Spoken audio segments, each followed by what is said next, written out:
મારું નામ કવિતા છે.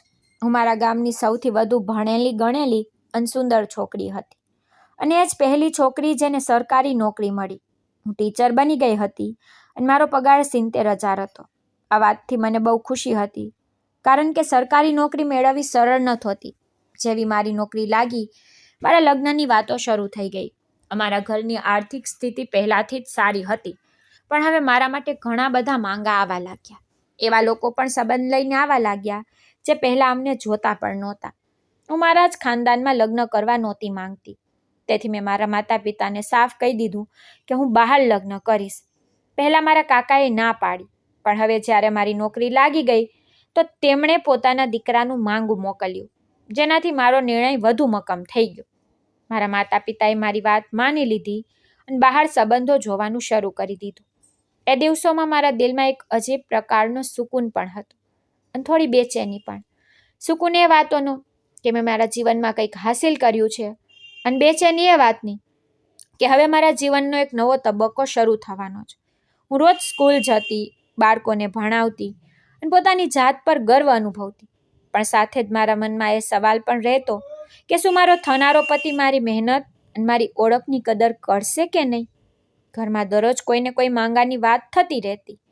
મા મને કહેતી કે ક્યાંકથી લોકો આવવાના છે અથવા કોઈએ માંગું મોકલ્યું છે. હું ચૂપચાપ બધું સાંભળતી અને મનોમન દુઆ કરતી કે જે પણ નિર્ણય લેવાય તે મારા માટે સારો હોય. હું હંમેશા એવું જ ઈચ્છતી કે મારો જીવનસાથી એવો હોય જે મને સમજે, મારી ઇજ્જત કરે અને દરેક સમયે મારો સાથ આપે. મારા મમ્મી અને પપ્પા પણ મારી દરેક વાતનું ધ્યાન રાખતા અને કોઈ પણ સંબંધ નક્કી કરતા પહેલાં તેને સારી રીતે પારખતા. આ જોઈને મને બહુ સારું લાગતું કે તેઓ મારી ખુશીને સૌથી વધુ મહત્ત્વ આપે છે. મેં પણ નક્કી કરી લીધું હતું કે હું મારા જીવનનો નિર્ણય વિચારીને જ કરીશ, કારણ કે આ નિર્ણય આખા જીવનને પ્રભાવિત કરે છે. થોડા સમય પછી મારા માતા પિતાને એક સારો સંબંધ મળ્યો. એ છોકરાના ઘરમાં તેના માતા પિતા, એક ભાઈ અને એક બહેન હતા. તેમણે જણાવ્યું હતું કે તેમની બહેન બાળપણથી બીમાર છે અને તેને આંચકી આવે છે, તેથી તે મોટે ભાગે ઘરમાં જ રહે છે. આ સાંભળીને અમને થોડી ચિંતા ચોક્કસ થઈ, પણ તેમણે ભરોસો આપ્યો કે આ જૂની બીમારી છે. છોકરાવાળા બહુ સારા અને સન્માન આપનારા લોકો હતા. તેમણે સાફ કહ્યું કે તેમને દહેજ નથી જોઈતું, બસ એક સારું ફર્નિચર આપી દેવામાં આવે એટલું કાફી છે. મારા ઘરવાળા આ સાંભળીને ખુશ થઈ ગયા, કારણ કે તેમણે પહેલાંથી જ મારો જરૂરી સામાન તૈયાર કરી રાખ્યો હતો, જે મારો હક હતો. તેમણે કહ્યું કે ફર્નિચર પણ સારું જ આપશે. આ રીતે સારા વાતાવરણમાં બધી વાતો નક્કી થવા લાગી. શું થશે અને કેવી રીતે થશે. છોકરાનું નામ સતીશ હતું. તે દેખાવમાં સારો, સ્વભાવમાં સારો અને ઓછી ઉંમરનો હતો. તેની સાથે લગ્ન કરીને મને પણ ખુશી થતી, કારણ કે તેનામાં કોઈ ખામી દેખાતી નહોતી. ધીરે ધીરે લગ્નની તારીખ પણ નક્કી થઈ ગઈ અને સંબંધીઓની વાતો પણ બંધ થઈ ગઈ, કારણ કે મારા લગ્ન એક સારા અને સુંદર છોકરા સાથે થઈ રહ્યા હતા.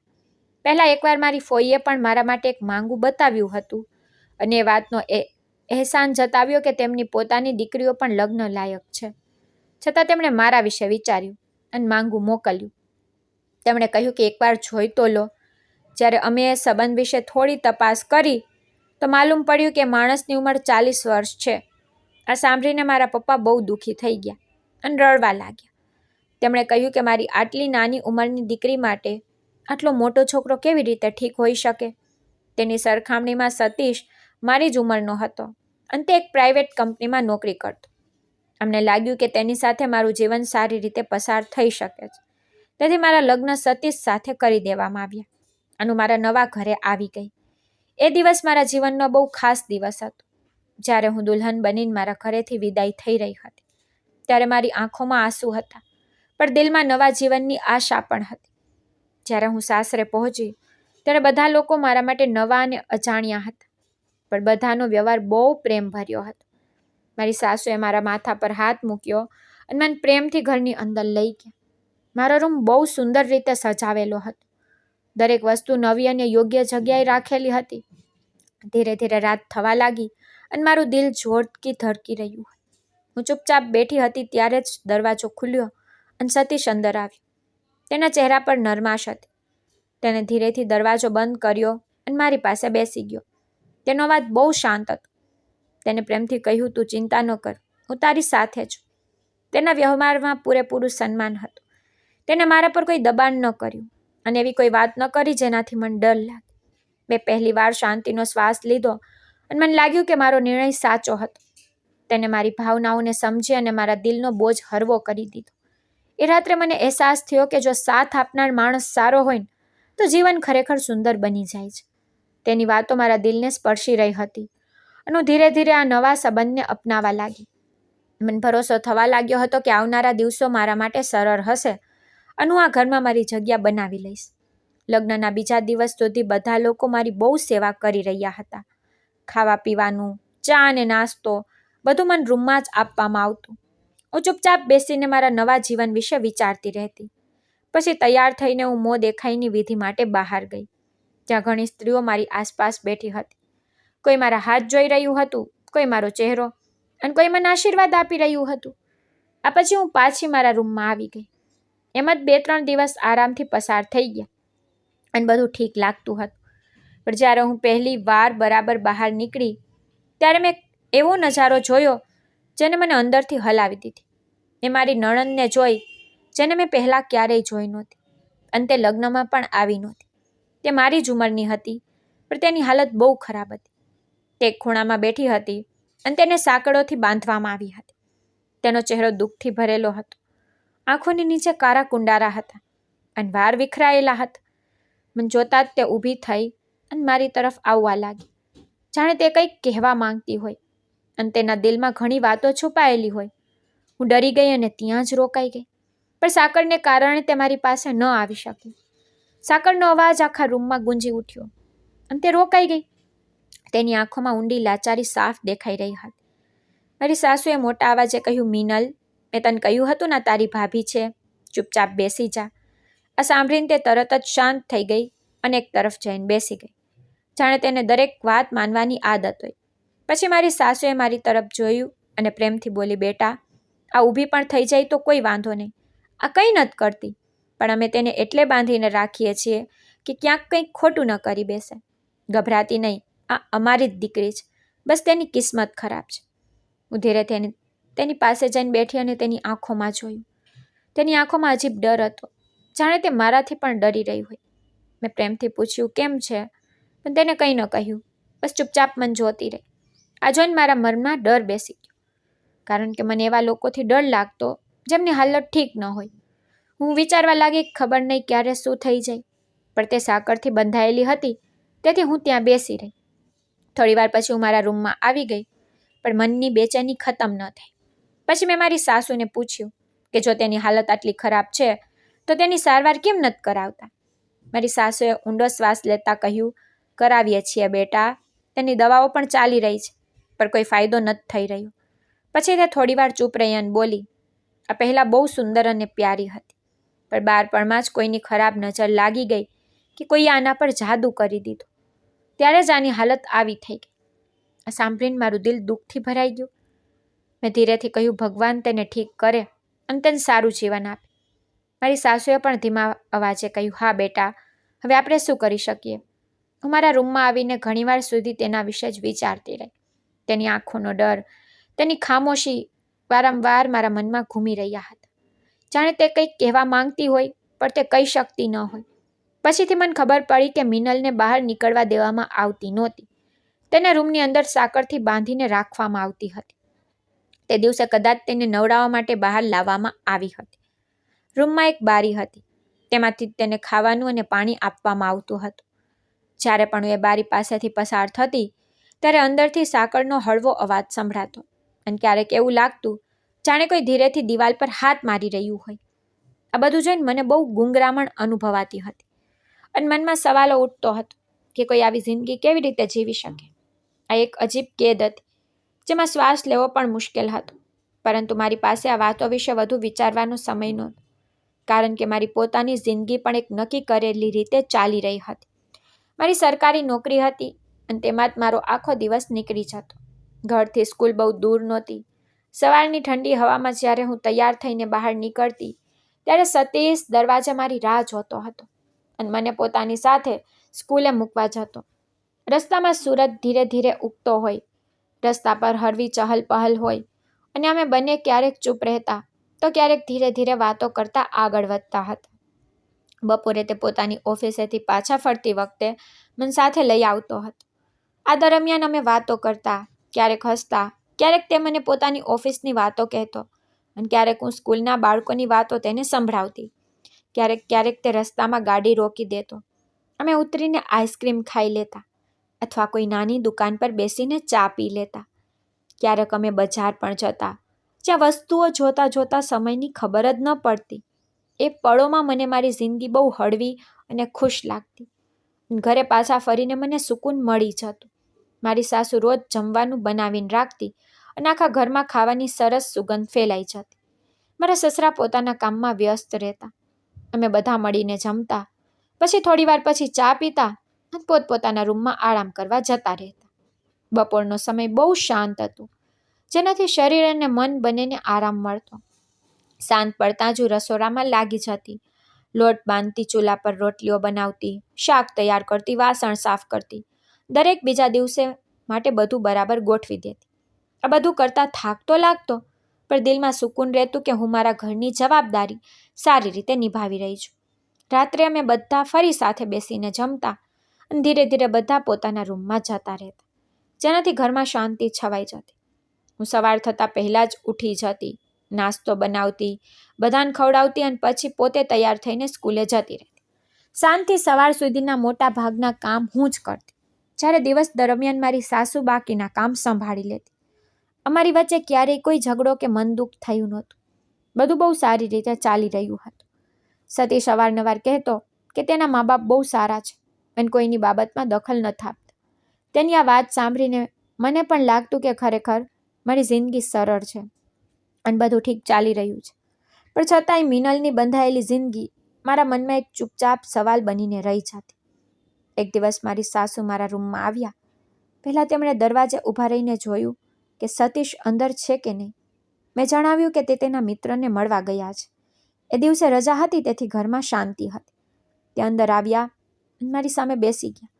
તેમના ચહેરા પર થોડી ચિંતા દેખાઈ રહી હતી. તેમણે પોતાનો દુપટ્ટો સરખો કર્યો અને એક કાગળ મારી તરફ આગળ વધારતા બોલી, બેટા, આ વખતે વીજળીનું બિલ બહુ વધારે આવી ગયું છે. મેં જ્યારે કાગળ જોયો તો તેમાં 15,000નું બિલ હતું. તેમણે ધીમેથી કહ્યું કે તેમની પાસે ફક્ત 5,000 જ છે. તેમણે સમજાવ્યું કે લગ્નનું વાતાવરણ હોવાને કારણે કદાચ ધ્યાન ન રહ્યું અને પંખા ચાલુ રહી ગયા.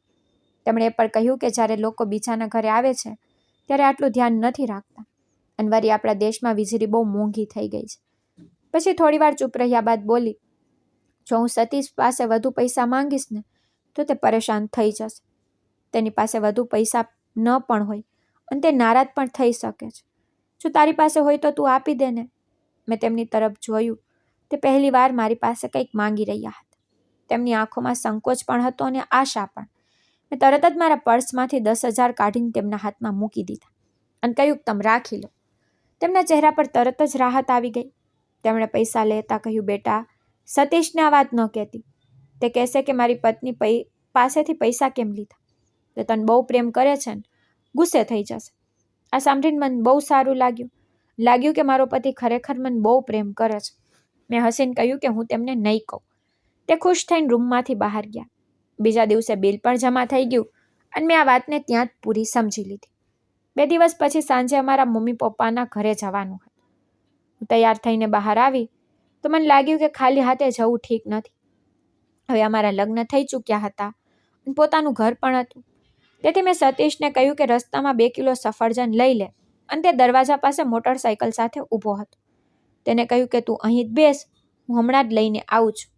તે ગયો અને હું તેની રાહ જોવા લાગી. શેરીમાં હળવી હવા ચાલી રહી હતી. થોડીવાર પછી તે પાછો આવ્યો અને તેના હાથમાં સફરજનની થેલી હતી.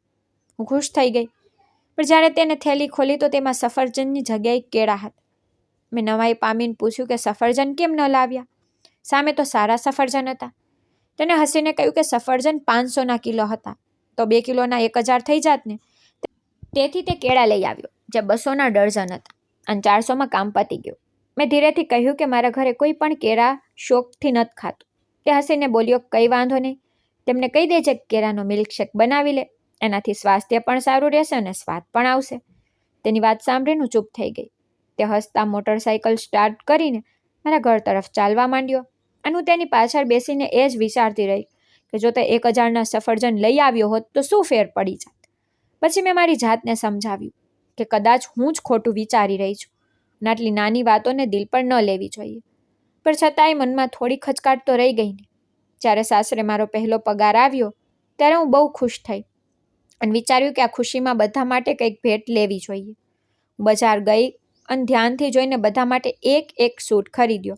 મારી સાસુ, સસરા, સતીશ અને મિનલ માટે પણ એક સુંદર અને હળવા રંગની જોડી લીધી જેથી તેને પહેરવામાં આરામ રહે. ઘરે આવીને જ્યારે મેં બધાને તેમની ભેટ આપી તો ઘરમાં ખુશીનું વાતાવરણ થઈ ગયું. બધાએ પોતાના કપડાં જોઈને ખુશી વ્યક્ત કરી. પણ જ્યારે મેં સાસુને કહ્યું કે આ મિનલ માટે છે તો તેમણે તરત જ કહ્યું કે આના માટે લેવાની શું જરૂર હતી, તે તો આને ખરાબ જ કરી નાખશે કારણ કે તે આખો દિવસ જમીન પર બેસી રહે છે. મેં પ્રેમથી કહ્યું કે કંઈ વાંધો નહીં, જો તે ખરાબ પણ કરી નાખે તો પણ એકવાર તેને નવું કપડું પહેરવા દો. મારી સાસુએ મારી તરફ જોયું ને બોલી, નહીં બેટા, તું આ સૂટ પાછો આપી દે અને જેટલા પૈસાનો આ સૂટ છે એટલા પૈસા મને આપી દે, હું તેની દવાઓ લઈ આવીશ. હું થોડી હેરાન થઈ પણ મેં તરત જ કહ્યું, આ કેવી વાત થઈ? દવાઓ હું અલગથી લઈ આવીશ. કેટલાની છે? મને લાગ્યું દવાઓ 2 કે 2.5 હજારની હશે, પણ તેમણે કહ્યું કે 15,000ની છે. હું એક ક્ષણ માટે રોકાઈ ગઈ. પછી મેં મારા પર્સમાંથી 15,000 કાઢ્યા અને તેમને હાથમાં આપી દીધા. સાથે જ પેલો સૂટ પર આપી દીધો અને કહ્યું, તમે દવાઓ પણ લઈ આવો અને તેને એકવાર આ જોડી પર પહેરાવી દો. મારી સાસુના ચહેરા પર ખુશી આવી ગઈ. તેમણે મને આશીર્વાદ આપ્યા અને કહ્યું કે મારી વહુ બહુ સારી છે. આવી વહુ તો નસીબવાળાઓને જ મળે છે. તેમની વાત સાંભળીને મને સારું લાગ્યું અને લાગ્યું કે મેં સાચું કર્યું છે. પરંતુ ધીરે ધીરે એક અજીબ સિલસિલો શરૂ થઈ ગયો. મારી સાસુ ક્યારેક કઈ બહાને મારી પાસે આવતા, ક્યારેક કહેતા ઘરનો ખર્ચ વધી ગયો છે, ક્યારેક કહેતા કે કોઈ વસ્તુ લેવી છે. આ રીતે મારી પાસેથી પૈસા લઈ લેતા. હું દર વખતે કંઈ પણ બોલ્યા વગર પૈસા આપી દેતી કારણ કે હું ઘરમાં શાંતિ ઈચ્છતી હતી. ત્યાં સુધી કે સતીશ પણ ક્યારેક મારી પાસેથી પૈસા લેવા લાગ્યો. એક દિવસ તેણે મને પૂછ્યું કે તારા ખાતામાં કેટલા પૈસા છે? મેં કહ્યું 15,000 છે. તો તેને કહ્યું કે આ મને આપી દે, મારે કોઈને આપવાના છે. જ્યારે તારો કે મારો પગાર આવશે ત્યારે હું તને પાછા આપી દઈશ. મેં તેના પર ભરોસો કરીને તેને પૈસા આપી દીધા. પણ જ્યારે તેનો પગાર આવ્યો ત્યારે તેને પૈસા પાછા આપવાની વાત સુદ્ધા ન કરી, પણ હું ચૂપ રહી એમ વિચારીને કે કદાચ પોતે જ પાછા આપી દેશે. પણ એવું ન થયું. ધીરે ધીરે મારા 70,000ના પગારમાંથી 40,000 ઘરના ખર્ચમાં જવા લાગ્યા અને જે પૈસા બચતા તેમાંથી હું મારા માતા પિતા માટે કંઈક લેતી, પણ પોતાના માટે કંઈ પણ બચાવી શકતી નહોતી. હું એક શિક્ષિકા હતી અને મારે રોજ વ્યવસ્થિત તૈયાર થઈને સ્કૂલે જવું પડતું, પણ મારા કપડાં જૂના થતા જઈ રહ્યા હતા અને જૂતા પણ ઘસાઈ ગયા હતા. છતાં પણ મારી પાસે નવા લેવા માટે પૈસા નહોતા. જ્યારે હું અરીસામાં પોતાની જાતને જોતી ત્યારે મને બહુ ઉદાસ થઈ જતું. ઉપરથી દર મહિને વીજળીનું બિલ પણ એક બોજ બની જતું. મારી સાસુ દર મહિને આવીને મારી પાસે બિલના પૈસા માંગતા અને હું કંઈ પણ બોલ્યા વગર તેમને પૈસા આપી દેતી. એ જ રીતે સતીશ પણ દર મહિને મારી પાસેથી 10 કે 15,000 લઈ લેતો અને ક્યારેય પાછા આપતો નહોતો. રાત્રે જ્યારે હું સૂતી ત્યારે એ વિચારતી રહેતી કે આખરે આ બધું કેમ થઈ રહ્યું છે? ઘરના લોકો વ્યવહારમાં તો સારા હતા, પણ પૈસાની બાબતમાં આવું કેમ કરી રહ્યા હતા? વહુના પૈસા આ રીતે ન લેવા જોઈએ. સતીશનો પગાર પણ મારા જેટલો જ હતો. તેનું કામ એવું હતું કે જો તે મહેનત કરે તો સારી કમાણી કરી શકતો હતો, પરંતુ જો મહેનત ન કરે તો માંડ 400 જ કમાઈ શકતો. આ બધું વિચારીને હું ખૂબ મૂંઝવણમાં પડી જતી. મારા મનમાં ઘણા સવાલો ઉઠતા રહેતા, પરંતુ તેમ છતાં હું ચૂપ હતી, આશામાં કે કદાચ સમય જતાં બધું ઠીક થઈ જશે. હું મારા પતિને એ ન જણાવું કે તે મારી પાસેથી પૈસા લે છે. મેં તેમની વાત માની લીધી કારણ કે મને લાગ્યું કે ઘરની શાંતિ માટે આવું કરવું યોગ્ય છે. પરંતુ એક દિવસ મને અચાનક ખબર પડી કે સતીશને પહેલેથી જ બધું ખબર હતી. તે જાણતો હતો કે તેની માં મારી પાસેથી પૈસા લે છે અને તે પોતે પણ આ વાતમાં સામેલ હતો. આ જાણીને મારું દિલ તૂટી ગયું. મને એવું લાગ્યું કે જાણે મારા ભરોસાને ધીરે ધીરે ખતમ કરવામાં આવી રહ્યો હતો. ત્યારે મને સમજાયું કે આ સંબંધમાં હું એકલી છું અને તે લોકો મારો ફાયદો ઉઠાવી રહ્યા છે. તેઓ મારા પૈસાને પોતાનો હક સમજીને લઈ રહ્યા હતા. આ પછી હું પહેલાં જેવી ન રહી, પરંતુ તેમ છતાં મેં ચૂપ રહેવું જ વધુ સારું માન્યું. મેં વિચાર્યું કે કદાચ સમય સાથે બધું ઠીક થઈ જશે, પરંતુ મારા દિલમાં હંમેશા એક બોજ બની રહ્યું. એક દિવસ બપોરે ઘરમાં પૂરી શાંતિ હતી. ત્યારે જ મારા સસરા મારી પાસે આવ્યા. તેમના ચહેરા પર ગંભીરતા હતી. તેઓ મારી સામે બેસી ગયા અને બોલ્યા કે બેટા, તારી સાથે એક જરૂરી વાત કરવી છે. તેમના અવાજમાં એવી જ હિચકિચાહટ હતી જાણે તેમને વાત કહેવામાં મુશ્કેલી થઈ રહી હોય. પછી તેમણે કહ્યું કે અમે જે તને સોનાનો સેટ આપ્યો હતો ને, તે અમારે પાછો જોઈએ છે, કારણ કે તેમને તેની ખૂબ જરૂર છે. મેં એક ક્ષણ માટે તેમની સામે જોયું. મારા મનમાં ઘણા સવાલો આવ્યા, પણ મેં કંઈ પૂછ્યું નહીં. હું ઉઠી અને તે સોનાનો સેટ લાવીને તેમને આપી દીધો, જે તેમણે મને રિસેપ્શનના દિવસે આપ્યો હતો. તે સેટ બહુ ભારે નહોતો, પરંતુ ઘણો સુંદર અને કિંમતી હતો. મેં તેને ક્યારેય પૂરી રીતે પોતાનો નહોતો માન્યો, તેથી કંઈ પણ બોલ્યા વગર પાછો આપી દીધો. તેમણે મારા માથા પર હાથ મૂક્યો અને કહ્યું, આભાર બેટા, તે બહુ મોટું દિલ બતાવ્યું. તેમની વાતો સાંભળીને મેં હળવું સ્મિત તો આપી દીધું, પરંતુ અંદરથી એક ખાલીપો અનુભવાઈ રહ્યો હતો. રાત્રે ઘરનું વાતાવરણ થોડું અલગ લાગતું હતું. મારા સસરાએ કહ્યું કે આજે રસોઈ નથી બનાવી, બહારથી મંગાવી લઈએ. આ સાંભળીને બધા ખુશ થઈ ગયા અને હું પણ ચૂપચાપ તેમની સાથે બેસી ગઈ. થોડી વાર પછી પિઝા આવી ગયો અને બધા લોકો સાથે બેસીને ખાવા લાગ્યા. હસી મજાક ચાલતી હતી, જાણે બધું બિલકુલ ઠીક હોય. પરંતુ જ્યારે પિઝા આપવાવાળો આવ્યો તો તેના પૈસા પણ મેં જ આપ્યા. મેં કંઈ કહ્યું નહીં, ચૂપચાપ પૈસા આપીને પાછી આવીને બેસી ગઈ. બધા લોકો ખુશીથી ખાતા રહ્યા અને હું પણ તેમની સાથે બેસી રહી. પરંતુ મારા દિલમાં અજીબ ખાલીપો રહ્યો. મારો સોનાનો સેટ મારા હાથમાંથી જઈ ચૂક્યો હતો, જેની આજની કિંમત આશરે 1 લાખ હતી. રાત્રે મેં સતીશ સાથે આ વિશે વાત કરી અને જણાવ્યું કે બાબાએ સેટ લઈ લીધો છે. તેને બહુ સામાન્ય રીતે કહ્યું કે હા, બાબાને જરૂર હતી. મેં પૂછ્યું કે કયા કામ માટે જરૂર હતી? તો તેને કહ્યું તે મને નથી ખબર. મેં કહ્યું કે જો આટલી મોટી જરૂર હોય તો તને ખબર હોવી જોઈએ. આ સાંભળીને તેનો વ્યવહાર બદલાઈ ગયો અને તેને કહ્યું કે તારે તેનાથી શું લેવા દેવા? તે તેમની વસ્તુ હતી, તેમણે પાછી લઈ લીધી. મેં ધીરેથી કહ્યું કે હું એ નથી પૂછી રહી કે કેમ લીધો. હું તો બસ એ જાણવા માંગુ છું કે જો ખરેખર કોઈ મુશ્કેલી હોય તો કદાચ હું પણ મદદ કરી શકું. આ પર તેને તરત જ કહ્યું કે તે જેટલી મદદ કરવાની હતી કરી દીધી. હવે આ વાતને અહીં જ પૂરી કર. તેની આ વાત સાંભળીને હું ચૂપ થઈ ગઈ, પણ મારા દિલમાં ઊંડું દુઃખ રહી ગયું. હવે મને ધીરે ધીરે સમજમાં આવવા લાગ્યું હતું કે આ ઘરમાં હું ફક્ત એક સદસ્ય નહીં, પણ એક એવું સાધન બની ગઈ છું જેનાથી બધા જે ઈચ્છે તે લઈ લે છે. હું તેમની હરકતોથી એટલી પરેશાન થઈ ગઈ હતી કે મારા દિલમાં તેમના માટે નફરત પેદા થવા લાગી. તે લોકો હસી અને પ્રેમથી વાત કરીને પોતાનો સ્વાર્થ કાઢી લેતા. હવે મને તેમની દરેક વાતમાં કોઈ છુપાયેલો અર્થ નજર આવવા લાગ્યો.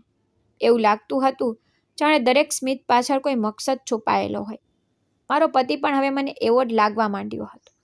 પહેલાં તેની વાતોમાં આપજન જેવો અહેસાસ થતો હતો, પરંતુ હવે તે જ વાતો બોજ જેવી લાગવા માંડી. મને એવું લાગતું હતું કે આ ઘરમાં બધાએ એક રીત અપનાવી લીધી છે. સીધું કંઈ માંગવું નહીં, બસ પ્રેમથી વાત કરવી, જેથી સામેવાળો પોતે જ બધું આપી દે. જ્યારે પણ હું તેમને જોતી તો એ જ અનુભવતી કે હું માત્ર એક સાધન છું, જેનાથી તેઓ પોતાની જરૂરિયાતો પૂરી કરી રહ્યા છે. બહારથી ઘરનું વાતાવરણ પહેલાં જેવું જ હતું. હસી મજાક અને વાતો થતી, પણ મારા અંદર બધું બદલાઈ ચૂક્યું હતું. હવે હું તેમની સાથે બેસતી તો પણ મારું મન નહોતું લાગતું. દરેક વસ્તુ મને નકલી લાગતી, જાણે બધા લોકો કોઈ પાત્ર ભજવી રહ્યા હોય અને હું જ સચ્ચાઈ જોઈ રહી છું. બીજી તરફ મિનલ હતી જે પોતાની દુનિયામાં ખોવાયેલી રહેતી. ક્યારેક બારી પાસે બેસી રહેતી તો ક્યારેક તેની સાંકળનો હળવો અવાજ સંભળાતો. પહેલાં તેને જોઈને મને તેના પર દયા આવતી અને હું તેના માટે દિલથી દુઆ કરતી, પણ હવે ન જાણે કેમ તેને જોઈને મને ગુસ્સો આવવા લાગ્યો. કદાચ એટલા માટે કે તે પણ એ જ ઘરનો ભાગ હતી, જેને મને અંદરથી બદલી નાખી. હવે હું મારી જાતને ઓળખી નહોતી શકતી. હું એક કવિતા નહોતી રહી જે દરેક વાત પર સ્મિત આપી દેતી હતી.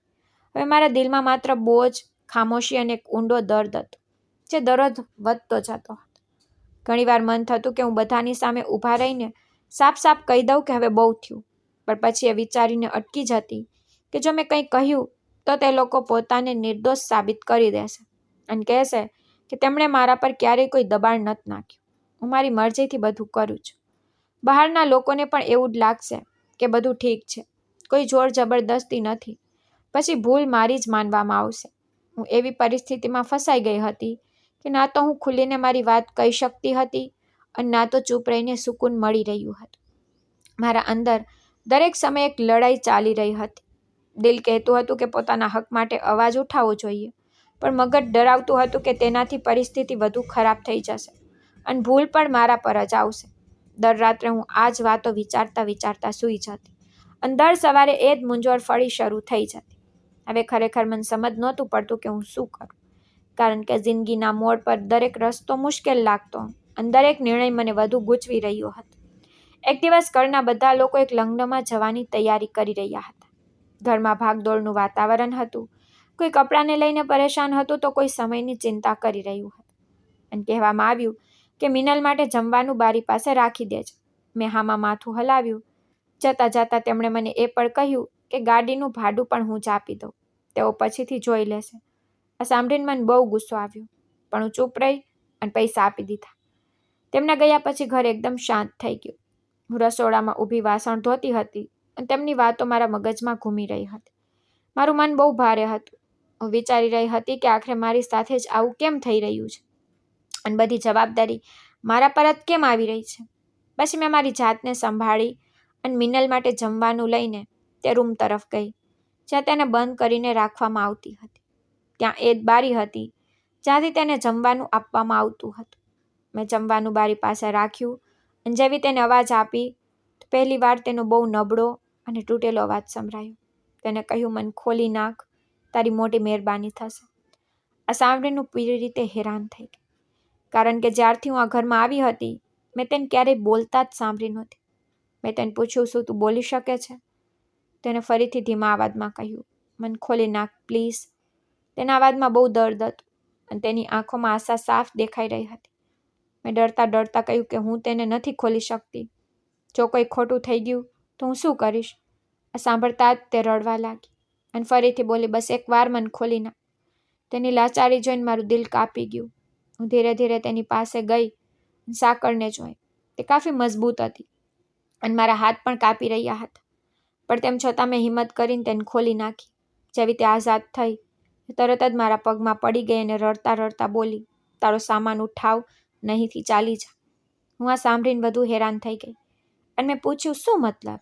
તું શું કહી રહી છે? તેને મારી સામે જોયું અને કહ્યું, હું આ લોકોની દીકરી નથી, હું આ ઘરની વહુ છું, સતીશની પહેલી પત્ની. આ સાંભળીને મને બહુ મોટો ઝટકો લાગ્યો. મેં કહ્યું, આ કેવી રીતે હોઈ શકે? તે રડતા બોલી, હા, આ લોકો મને પણ લગ્ન કરીને લાવ્યા. હું પણ તારી જેમ કમાતી હતી, પણ તેમણે મારી સાથે પણ આવું જ કર્યું. તેમણે મારો દરેક રીતે ઉપયોગ કર્યો અને મને માનસિક રીતે બીમાર બનાવી દીધી. હું ચૂપચાપ ઊભી તેને જોતી રહી. તે ધ્રુજી રહી હતી અને તેનો અવાજ તૂટી રહ્યો હતો. તેને આગળ કહ્યું, મારું તો કોઈ નથી, પણ તારા મા બાપ છે. તું અહીંથી નીકળી જા. મેં ફરી કહ્યું, તું જૂઠું બોલી રહી છે, આવું કેવી રીતે હોઈ શકે? ત્યારે તેને પોતાના કપડાની અંદરથી એક જૂની તસવીર કાઢી જેમાં તે દુલ્હન બની હતી અને સતીશ તેની સાથે બેઠો હતો. તેની આંખોમાં આંસુ હતા અને હાથ કાપી રહ્યા હતા. મેં તે તસવીર જોઈ અને મારા પગ નીચેથી જમીન સરકી ગઈ. મેં ક્યારેય વિચાર્યું પણ નહોતું કે આવું સત્ય હોઈ શકે, પણ તે તસવીર જૂટી નહોતી. હું બિલકુલ ચૂપ થઈ ગઈ અને મારું મગજ જાણે કામ કરતું બંધ થઈ ગયું. મારું મગજ એકદમ શૂન્ય થઈ ગયું અને હું વિચારવા લાગી કે જો આ બધું સાચું છે તો આ લોકો કોણ છે અને મારી સાથે આખરે શું થઈ રહ્યું છે? મારી આંખોની સામે છેલ્લા કેટલાક દિવસોની બધી વાતો ફરવા લાગી. દરેક વખતે પૈસા માંગવા અને દરેક ચૂપકીદી હવે મને સમજવા લાગી. મને લાગ્યું કે હું પોતે જ એક એવી જાળમાં ફસાઈ ગઈ છું જ્યાંથી નીકળવું મુશ્કેલ છે. મેં મિનલ તરફ જોયું. તે રડતી હતી અને વારંવાર કહી રહી હતી કે અહીંથી હજુ પણ નીકળી છે, અત્યારે પણ સમય છે. મેં હિંમત કરીને કહ્યું કે હું પોલીસને ફોન કરું છું. મારા હાથ કાપી રહ્યા હતા, પણ તેમ છતાં મેં ફોન કાઢીને કોલ કરી દીધી. મિનલે પણ હા પાડી કે તે પોતાનું નિવેદન આપશે અને તેની આંખોમાં પહેલીવાર આશા દેખાઈ. થોડી જ વારમાં પોલીસ આવી ગઈ. મિનલે પોતાનું નિવેદન આપ્યું અને તે તસવીર પર બતાવી જે સૌથી મોટો પુરાવો હતી. મેં પણ મારી સાથે થયેલી દરેક વાત સાફ સાફ જણાવી દીધી. જેવી તક મળી અમે બંને અમારો સામાન લીધો અને તે ઘરમાંથી બહાર નીકળી આવ્યા. તે ઘરને પાછળ છોડતા જ મારા દિલનો બહુ મોટો બોજ હલકો થઈ ગયો. અમારી સુરક્ષા માટે અમને હોસ્પિટલ લઈ જવામાં આવ્યા. મિનલ બહુ નબળી હતી. તેના શરીર અને મન બંને પર થાક અને દર્દ સાફ દેખાઈ રહ્યા હતા. તે ઘણા દિવસો સુધી સારવાર કરાવતી રહી અને હું દરેક સમયે તેની સાથે રહી. બાદમાં જ્યારે સતીશ અને તેના ઘરના લોકો પાછા આવ્યા તો તેમને ખબર પડી કે હવે બધું તેમની વિરુદ્ધ જઈ ચૂક્યું છે. પોલીસે તેમની સામે કેસ દાખલ કરી લીધો હતો. કાર્યવાહી શરૂ થઈ ગઈ હતી. આ પહેલી વાર હતું જ્યારે એક માણસની 2 પત્નીઓએ મળીને તેની સામે અવાજ ઉઠાવ્યો હતો. થોડા સમય પછી મિનલ મારી જિંદગીનો ભાગ બની ગઈ. તે મારી સાથે રહેવા લાગી કારણ કે તેનો કોઈ સહારો નહોતો. હવે અમે બંને આઝાદ હતા. બાદમાં મને ખબર પડી કે મિનલે MA સુધી અભ્યાસ કર્યો હતો. તે ભણેલી ગણેલી હતી, પણ તેની જિંદગીને જબરદસ્તી બરબાદ કરી દેવામાં આવી હતી. અમે તેની ડિગ્રી ફરીથી કઢાવી અને તેના માટે નોકરી શોધવાનું શરૂ કર્યું. ધીરે ધીરે અમારી જિંદગી બદલવા લાગી. મને પહેલીવાર સમજાયું કે આઝાદી શું હોય છે અને પોતાની ઇજ્જત સાથે જીવવું શું હોય છે. હું આજે પણ તે દિવસને નથી ભૂલતી જ્યારે મેં સત્યનો સામનો કર્યો હતો, કારણ કે તે દિવસે મને મારી જાતને પાછી મેળવવાનો અહેસાસ થયો હતો. એ બહુ મોટી વાત હતી કે મિનલે મને સત્ય જણાવ્યું અને અમે બંને તે મુશ્કેલ પરિસ્થિતિમાંથી બહાર નીકળી શક્યા. પહેલાં મારી સાથે એટલું ખરાબ નહોતું થઈ રહ્યું, પણ આગળ જે થવાનું હતું તે વધુ ખતરનાક હોઈ શકતું હતું, કારણ કે અસલી પરેશાની તો ત્યાંથી જ શરૂ થઈ હતી. સતીશ વિશે અમને બાદમાં કોઈ ખબર ન પડી. બસ એટલું લાગે છે કે તેમણે જામીન જરૂર કરાવી લીધા હશે. કલમ 400 જેવા કેસોમાં ઘણીવાર જામીન મળી જાય છે, પરંતુ ચિંતાની વાત એ છે કે આવા લોકો ફરી કોઈ અન્યાયી છોકરીને નુકસાન પહોંચાડી શકે છે. તેથી એ જ દુઆ છે કે કોઈ પણ ફરીથી તેમની જાળમાં ન ફસાય. આ કહાનીમાં સૌથી મોટો સબક એ જ મળે છે કે જિંદગીમાં કોઈના પર આંખો બંધ કરીને ભરોસો ન કરવો જોઈએ. ભલે સંબંધ ગમે તેટલો નજીકનો કેમ ન હોય. જ્યારે કોઈની દાનત ખરાબ હોય ને, ત્યારે સંબંધો માત્ર દેખાવો બની જાય છે અને અસલી સચ્ચાઈ કંઈક ઓર જ હોય છે. એ પણ સમજવું જરૂરી છે કે ચૂપ રહેવું ઘણીવાર ખોટાને વધુ પ્રોત્સાહન આપે છે. જ્યારે આપણે આપણા હક માટે અવાજ નથી ઉઠાવતા, તો લોકો આપણી ચૂપકીદીને નબળાઈ સમજી લે છે અને તેનો ફાયદો ઉઠાવે છે. તેથી યોગ્ય સમયે પોતાની વાત કહેવી અને પોતાના હક માટે ઊભા રહેવું બહુ જરૂરી છે. જો કોઈ પ્રેમ અને ઇજ્જતના નામે વારંવાર તમારો ફાયદો ઉઠાવી રહ્યું હોય, તો તેને નજરઅંદાજ ન કરવું જોઈએ, પણ તેની અસલી નિયતને સમજવી જોઈએ. દરેક સ્મિત સાચું નથી હોતું, દરેક નરમાશ પ્રેમ નથી હોતી.